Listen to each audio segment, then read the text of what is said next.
Unique people leading unique lives shape and inform Iowa City. This community is enhanced by these women and men who live in our midst, working, teaching, creating. Welcome to a series of conversations with people who have stories to tell. Join my guests and me, Ellen Buchanan, in a series of interviews called One of a Kind.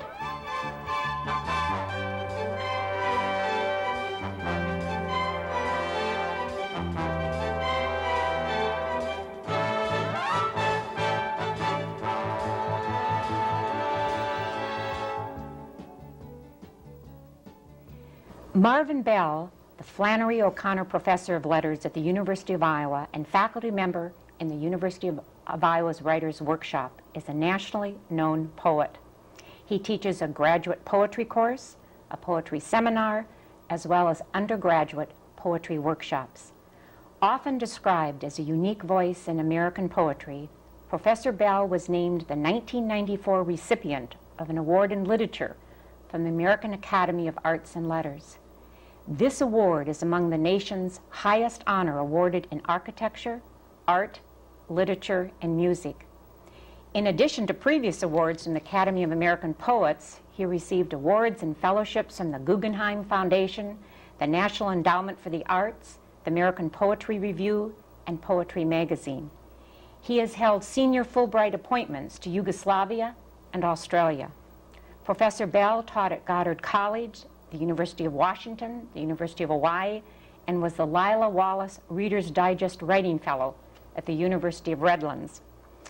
A graduate of the Writers' Workshop himself and a faculty member in the program since 1965, Bell has published a dozen books of poetry, including his two most recent, The Book of the Dead Man and A Marvin Bell Reader, Selected Poetry and Prose.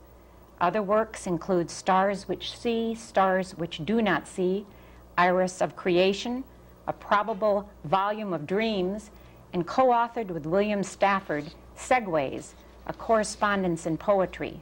His essays and poems have been widely anthologized. Born in New York City, Marvin Bell has lived in many places: Europe, Australia, Hawaii, the East Coast, the Northwest, and places in between. He and his wife, Dorothy, raised two sons in Iowa City, Nathan and Jason Bell. Your story begins, I know, in the Bronx Hospital in New York, where you were born in 1937. But you grew up in Center Moriches. That's right. The hospital in the Bronx was just the nearest hospital. My mother came from the Bronx. Her folks had come from the Ukraine to this country, and my father, indeed, had come to the Ukraine, from the Ukraine to this country as a teenager. But we were way out on eastern Long Island, and the nearest hospital was in the city. What did your father do? He ran a 5 and 10. He did other things when he first came over here as a young man.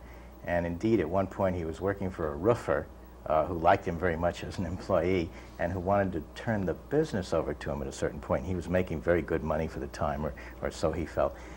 But he was burned a little bit one day. Not anything too serious, I don't think. But his mother, as she was dying, made him promise to give up the roofing business. And he kept his promise. Later on, he came out from the city to rural Long Island, very, very small town, and opened a 5 and 10 in a building where other 5 and 10s had failed before, and stayed there for the rest of his life. Indeed, he sold that store. I must tell you, he sold that store. He had heart trouble, and as a young man, he sort of hid it from the family. Eventually, he got to the point where the doctor said, "You really shouldn't be working anymore. You should sell out and retire." And he took the advice, and he and my mother moved to Florida, as people on Long Island often do. And he missed it so much. He loved his customers, he loved his employees, he liked being his own boss. He'd come from a very tough situation in the Ukraine. He was so happy to be in that store that he bought it back at a great loss. And he went back into the business? Yes, he worked in it until he died. You had quite a remarkable childhood, I read in your autobiography. I mean, you were exposed to so many things, even though you were in a rural community. You played the trumpet, you played sports, Well, everybody played sports. Did everybody play sports? Oh, sure. I think there wouldn't have been much to do if one didn't take part, and I loved it. I still do. But I don't look like I do much of it anymore, and I don't do much of it anymore. You used to be a marathon runner, did yes, you not? Indeed. Yes, indeed. I got a crazy idea once that I was going to run a marathon. I was going to run it a year later, and I was going to run it in Honolulu. That would be the payoff. And then, yes, I did. That's wonderful. I was never a good runner. I just did it. Now, you played trumpet, I know, for quite a few years. Do you still play the trumpet now at all? I pull a trumpet or a cornet. I have them both out about 2 or 3 times a year, and I play a few little dance tunes way down in the register somewhere. You know, I don't have any chops anymore, so I don't really play anymore. Your little town had a library, and I know that libraries mean a lot to you. And you even wrote a poem about this librarian who did something pretty special for you. I mentioned him, yes. It's a very small town. The library was in a house, kind of up the block from the school, and a fellow who worked at Brookhaven National Lab would come in and keep it open, I think it was 3 nights a week or so. And I used to go for walks. I have always done that, gone for late walks. And I'd go out walking. I'd walk all around the town, down by the water and so forth, and eventually I'd come back and stop at the library and take out books. Not many people did, I don't think, but I would take out books, which I always brought back late, of course. Mm-hmm. And you have this poem about... Oh, yes. Yes, I'd love to hear it. I've mentioned him. This is called How He Grew Up. When I wrote it, I have to tell you, I called it How I Grew Up, but then I changed it to How He Grew Up, but it's the same person. How he grew up. He found the corner of town where the last street bent, and outdoor lights went down a block or so and no more. In the long list of states and their products, there was bauxite, rope, fire engine, shoes, even a prison. But not one was famous for purposeless streets and late walks. Often he missed the truth of lists while gone for a walk, with most lights out all over town, and no one told him when he returned the 10 things it was best to, or the dozen it was better not to. He knew the window would be lit most of the night down at the camera shop, and the gentle librarian would keep the house of books open if he stopped by at closing. Up the street he went, leaving the lamps, each night until he met a fact to be borne home to sleep, certain of another day. The houses of friends were dark. He never told in those days. Something was missing from the lists of best and how to and whose town did what. He figured when no other was mentioned, it might be his town at the top of some list. But it was hard to read things on paper in the bony moonlight, so he never knew. People ask him all the time to have been where what happened happened that made the news. But usually the big things happened while he was out walking. The war, etc. You loved where you grew up, didn't you? I had a good childhood. I have to confess that art and books weren't a big part of it. Mm-hmm. That's not the way things were there. But it was still a fine place to grow up. You were a ham radio operator at a very young age. I don't know why that just fascinates me. I think because I had a ham radio operator in my family. What made you do that? Well, there's a history to it, and you know, you've already mentioned music. That was my introduction to the arts, really, and I bless the memory of a music teacher named Chester Osborne, who was a trumpet player and a composer and a writer of children's books and a writer of historical articles, and who, without my knowing it, was setting me on a path. The amateur radio business overlapped that in my mind because I liked odd ducks. You know, there were duck farms and potato farms, of course, and fishermen all over the place, and I liked odd ducks. Amateur radio operators were definitely odd ducks. I would pedal my bicycle to other towns to meet them. They were grown-ups for the most part. There were very few young people in doing that at that time. Mm-hmm. And they would always welcome me in and show me their rigs, as they called them, their shacks where they kept their equipment and so forth. And amateur radio operators, I think, it's a little bit of a caricature, of course, but they're a mixture of electronic nerds and axe murderers.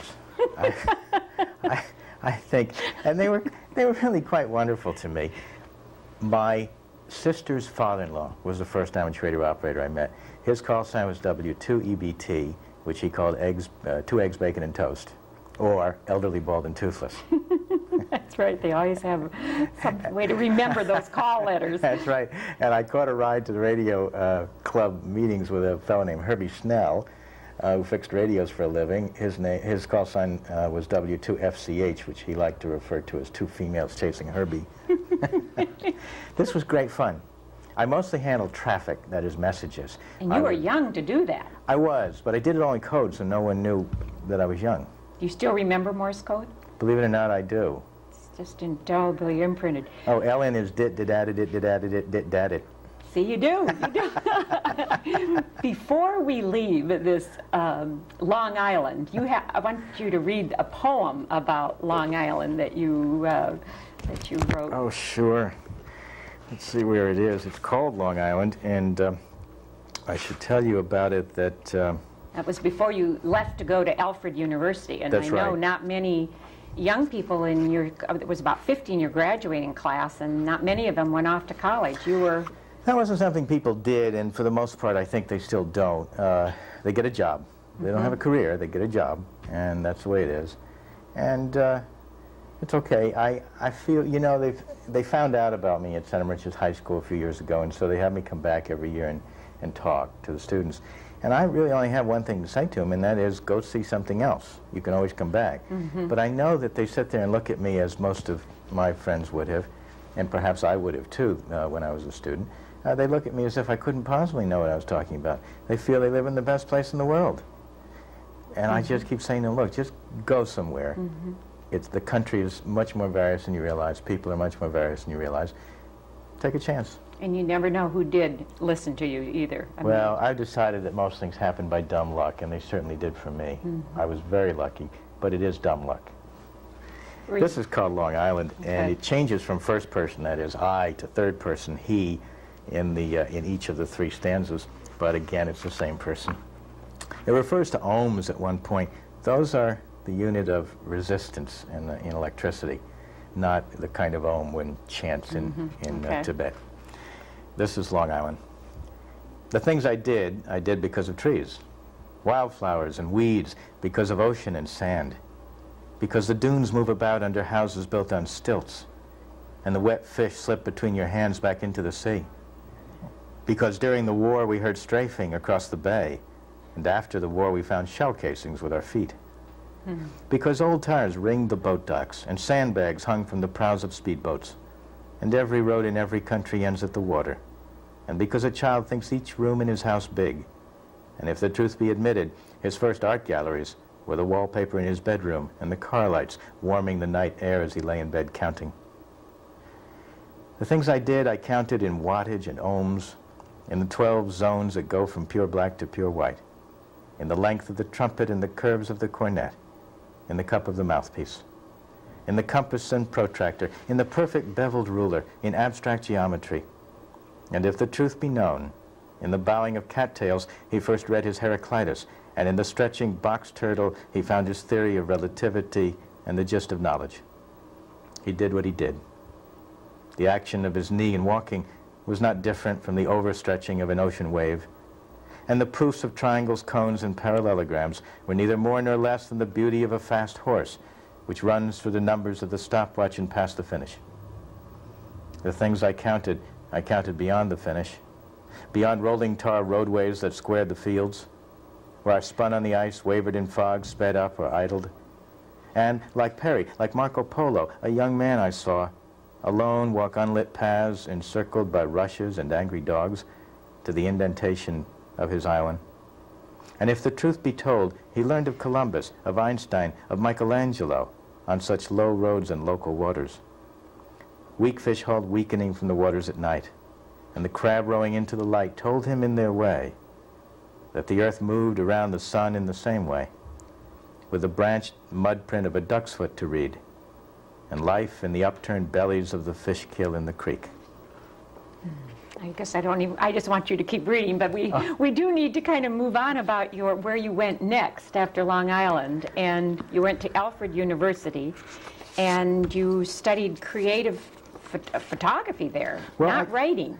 I didn't, I don't know if you can say I studied it. I did take a tutorial with a wonderful teacher named John Wood, who was over in the design department of the Ceramics College, which was a state college within the private university called Alfred University. It's kind of complicated. And there was this wonderful teacher there named John Wood who taught design and could do anything, including photography. And there were other people involved in this who got me into it. And I did photograph seriously for a number of years. So after Alfred, you were were you at Rochester and then Syracuse, or Syracuse and then Rochester? I went up to Syracuse and did one semester's worth of graduate journalism school. I had edited the school newspaper, and I'd worked a little on Long Island for a newspaper. And I thought at the time I would indeed have a career if I could in journalism. But I left after one semester. And then they went to Rochester? I lived in Rochester. It was just a stopover, really. I lived on Evergreen Street there, and eventually went down to Chicago, almost on the spur of the moment. A friend I had met in Syracuse, a fellow who was also going to be a journalism major, a graduate student in journalism, that is, and who decided not to, had gone back to Chicago, his hometown, to go to the University of Chicago. And he kept sending me menus and matchbooks from restaurants and articles from Chicago papers saying, come to Chicago, come to Chicago. And so one night I did. And you got into a writer's group there? Well, first I worked for the law library at the University of Chicago, and I took a slow MA, quite a slow MA actually, and eventually I was going to take my comps. That's how it worked. I was going to take my MA comps, and I had to be enrolled, but I didn't need any credits. So I took a course in the downtown center of the University of Chicago, taught by John Logan, a wonderful poet who then taught at Notre Dame and commuted in one night a week to do this course. I was part of that, as was my wife, Dorothy, who I had met there in Chicago. And afterwards, John Logan asked me to be part of a group called the Poetry Seminar, which was not a course, but a bunch of Chicago poets who would meet regularly in the offices of the Midwest Clipping Association. And was this about the time you thought that this was going to be your life's work, as poetry? It was studying with Logan that got me taking it more seriously. I mean, I was writing poetry. I was even publishing a magazine of literary and visual materials called Statements, I didn't know that. Started in, it must have started in late '58, early '59, and like little magazines of the time, it went on for a number of years, but produced very few issues.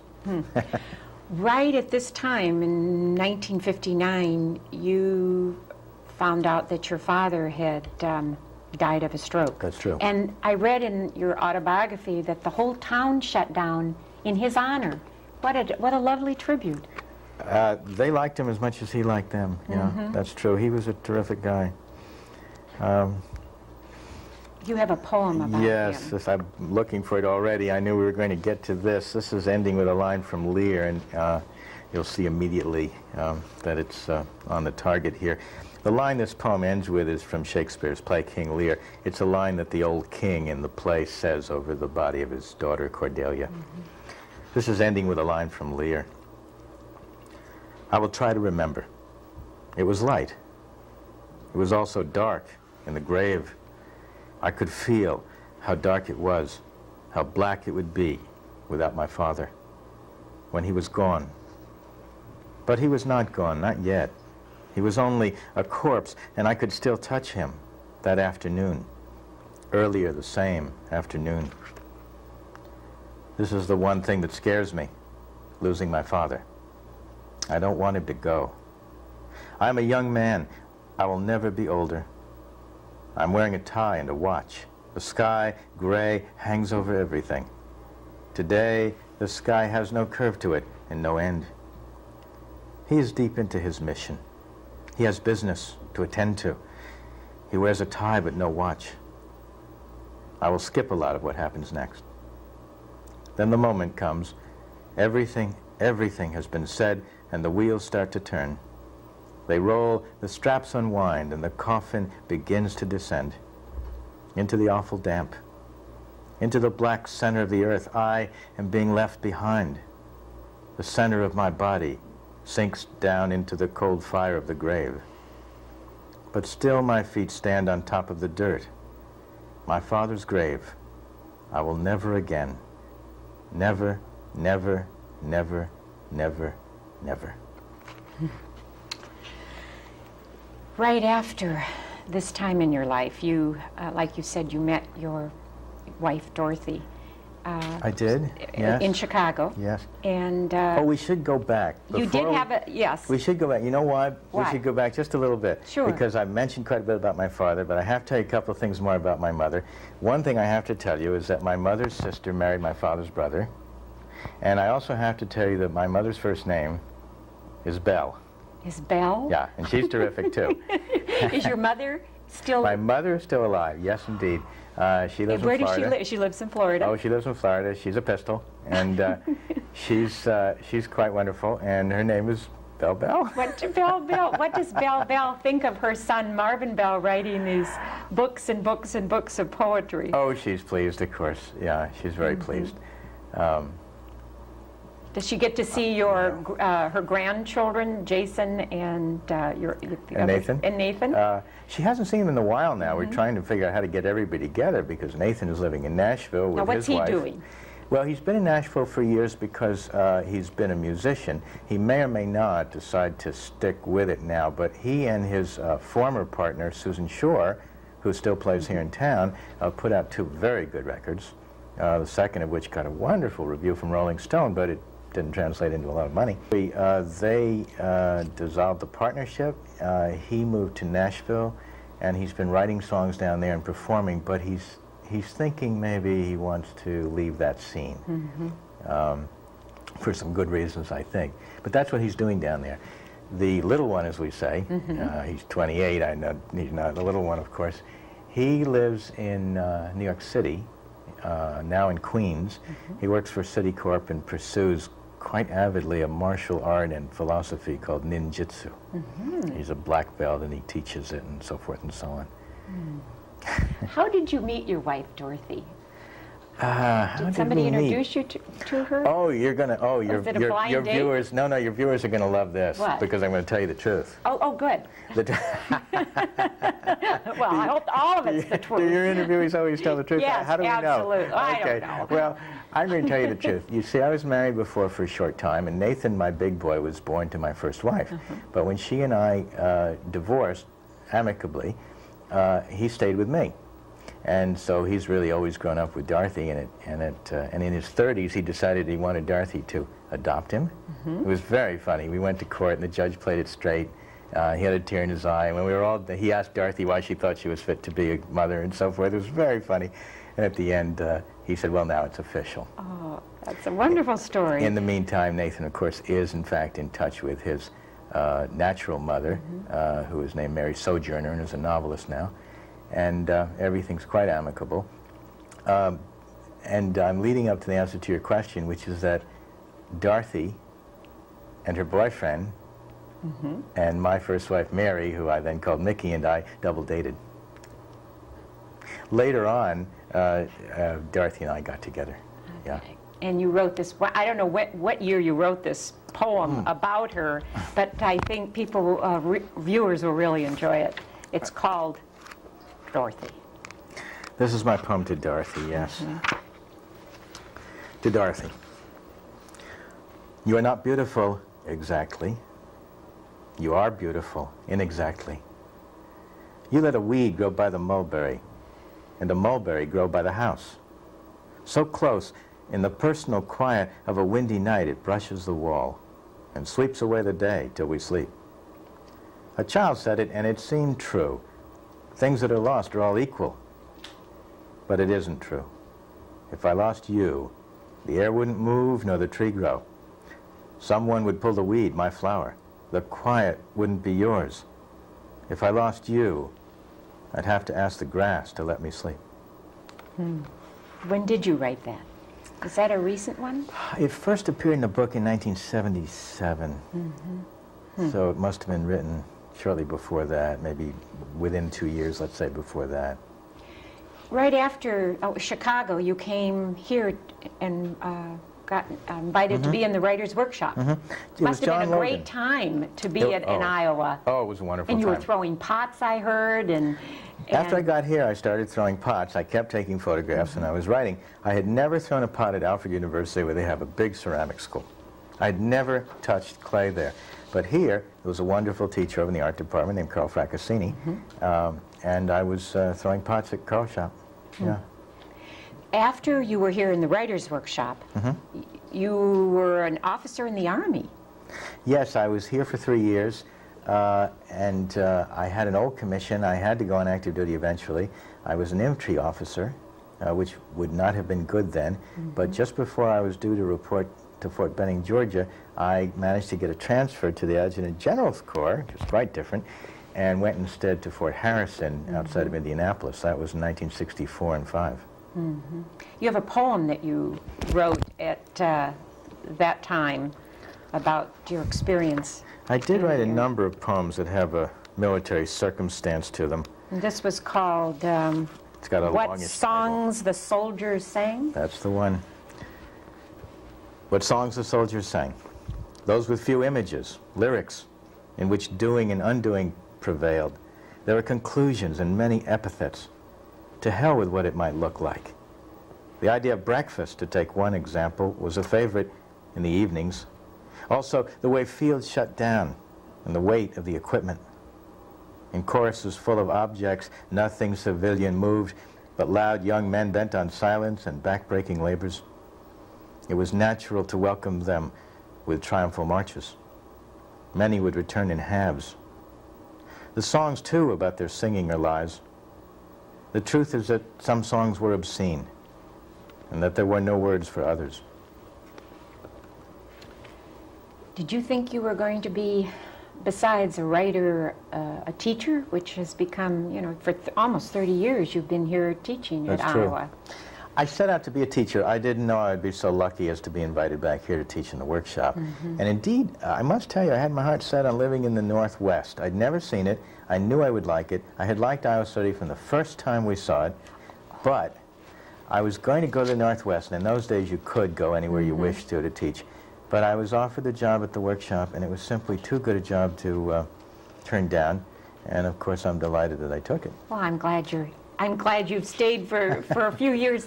In a Marvin Bell Reader, there's this wonderful paragraph about your feelings about Iowa City. Oh, And I sure. think a lot of people feel the same way you do.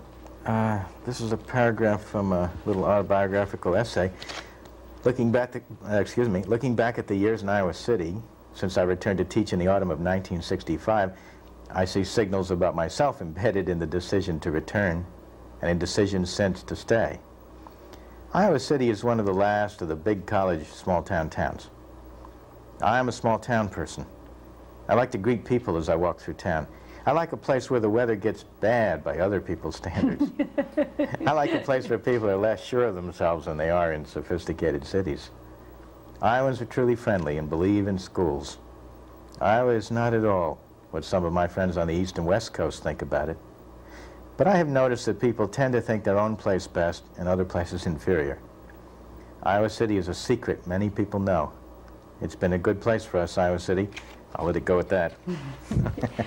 You said you've always loved the Northwest, but Oh, yes. you ended up in the late 80s buying a place in Port Townsend, Washington. For the past 10 years, since I stopped teaching summer school, we've been going out to Port Townsend. I call it the Long Island of the Northwest. Our neighbors, our friends out there say that we live in Port Townsend and winter in Iowa City. Oh, dear. Oh, but has this been important to you for your writing, is to be in this place that you've always wanted to live? Well, I love it. Yeah, I do love the Northwest, and it is, it's a peninsula on a peninsula. That is, Port Townsend is on the Quimper Peninsula, which juts northward from the larger Olympic Peninsula, way up there. I do love it. I like it here, too. And you know, we've taken to going to Eastern Long Island in between semesters so that we can lure our young son out from New York City to visit us. So we're kind of, we've got a lot of mileage on our car. And you don't consider yourself a regional writer, do you? No, I don't. I think if it's possible to be called a localist without being called a regionalist, that might be what I am. But we've lived in so many places, at least for short periods, you know. As wearing your teacher's hat, what's the advice you give these young students who who want to write but are so hesitant to put things down on paper? Oh, well. What do you tell them? Teaching creative writing, and maybe teaching any art form, takes a certain amount of jiu-jitsu and Zen. But one thing that's required is permission to fail. Mm-hmm. Another thing that's required, one needs to know that a lot of it has to do with getting into motion. It has to do with momentum. One tries to create a community in the class in which everybody is in motion, and each motion helps everyone else, and a lot of work is being produced. One has to convince them, not convince, one has to encourage people to realize that they want to be influenced, that they want to read something and then write something. That's the way it works. Read something, write something. Read something else, write something else. Writers don't read like scholars, they read like thieves. Mm. And the other thing, and this is crucial, is that there's no one way to write and there's no right way to write. Bet they love hearing that. Well, it's true. You know, a friend of mine in Chicago quoted to me the other day someone who had, poet Jonathan Williams, printer and poet, who had said something years ago. He said, the trouble with American poetry is that everyone wants everyone else to write exactly like him, but not as well. Now, I think the teacher has to take the other point of view, that he or she wants the students to write unlike the teacher and unlike one another, so that in a sense one is setting them free as possible from convention, reflex, prejudice. You have to take a flyer. You know, the books are deceptive. One looks in books, one looks in textbooks, anthologies, and one says, oh yeah, this is what the writers wrote, this wonderful stuff. No, no, no. That's just the stuff that they saved and changed and fixed up and published and got saved again and saved again and saved again. In fact, they wrote a lot of junk. And the better they were, the more junk they may have written. To some extent, writing poetry is like running off a cliff to see if you can fly. Most of the time, you can't. Once in a while, maybe. But are they like you, that you just, they cannot not, I mean, you cannot not write? That's true. Does that... There's a certain helplessness in being an artist. Anyone who keeps on with it, not for a semester or a year, but for 10 or 20 or 30 years, must do it because, in some sense, they need to. In some sense, it measures their life. In some sense, it tells them what they didn't know they knew. All of that comes to play. It's a place where one talks to oneself. Other people do it by practicing martial art or growing hybrid roses. Mm-hmm. Other kinds of activities will do the same thing. It's part of one's inner life. What are you working on now? I'm working on what I call dead man poems, but I should say that although the project is serious, some of the things that are referred to in the poem are certainly not. It's a mixture of comedy and other things. It comes out of a Zen admonition to live as if you were already dead, which has to do with non-attachment, even while one participates in everything. And the truth is, these poems are somewhat strange. That is, they don't look like other poems. They don't sound like other poems, but they're what I'm doing. I can't resist it. I keep doing it. I've published a whole book of them, and I have enough for another book. You couldn't have written these probably 10, 20 years ago, could you? No, no way. Right now, the age you are and where you are in your life.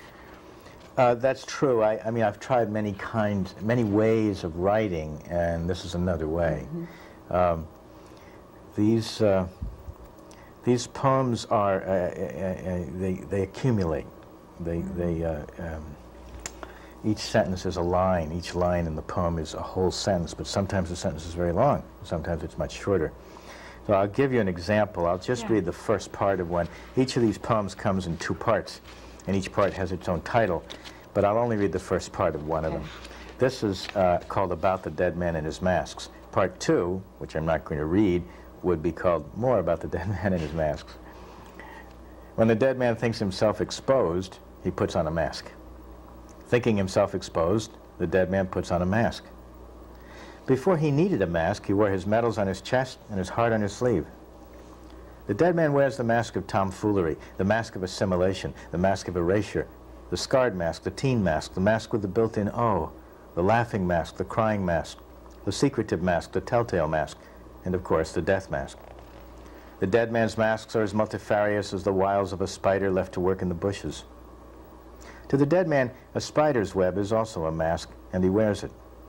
The trail of a slug is a mask, and the vapors from underground fires are a mask, and the dead light of sunset is a mask, and the dead man wears each of them. The dead man curtained off the world. Now everything between them is a mask.